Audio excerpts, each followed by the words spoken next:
Hello everyone, today I'm going to be talking about why I don't like the drama The Inextricable Destiny.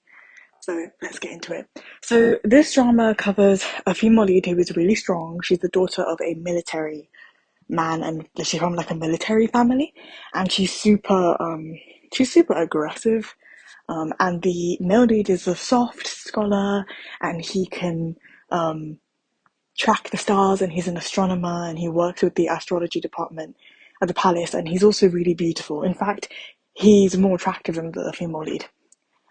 But the male lead wants to get married to her and she just keeps pushing him down like so much, which is fine. I want to reiterate that I never say these things because I expect one or the other of a particular couple to give in to somebody's desires simply because that person wants it. That's never what I'm going for.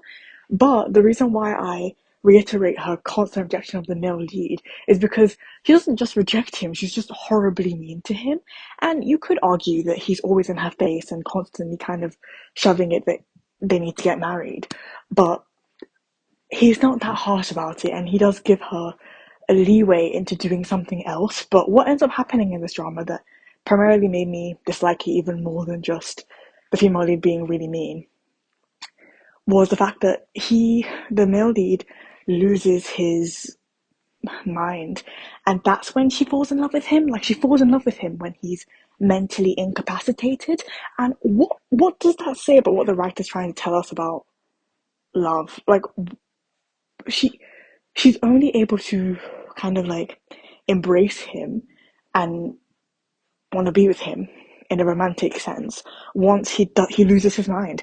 And I think that's sending a really bad message about romantic relationships and what is acceptable and what is not, because I skipped to the end of the show and basically they do end up together at the end and he gets his mind back and he's still in love with her. He's deeply in love with her. So the fact that that's how they fall in love doesn't really matter to him because he's simply obsessed with her. But and she gets calmer for a lot of the stuff that she does in the beginning of the show. But at the same time, the fact that that's how she falls in love with him is a primary like example of what the show is trying to like show us or even tell us. And it's called The Inexplicable Destiny. So it's claiming that this was just like inevitable to happen, that this was going to be how they fell in love. And I don't like that. I don't like it the same way I didn't like The Lady in the Butcher's House. And if you're wondering why, because I watched Lady in the Butcher's House before I watched this drama, and I finished Lady in the Butcher's House and didn't finish this drama, I skipped to the end. But you might be wondering, oh, but like, how did you not know like what this drama was about before you got into it? I went into it spoiler free, like I had no clue what was going on. And so I watched what I was watching. I might be thinking, oh, why didn't you drop it at like episode 2 when you knew the female lead was quite similar to the female lead in Lady in the British House?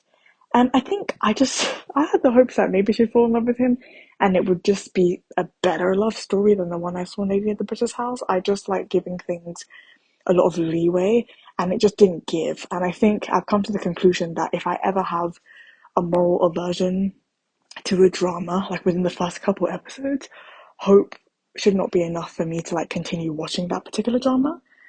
But that was me. Let me know if you actually enjoyed this drama in the comments and why. I'd love to hear it. Thank you so much for listening. Bye.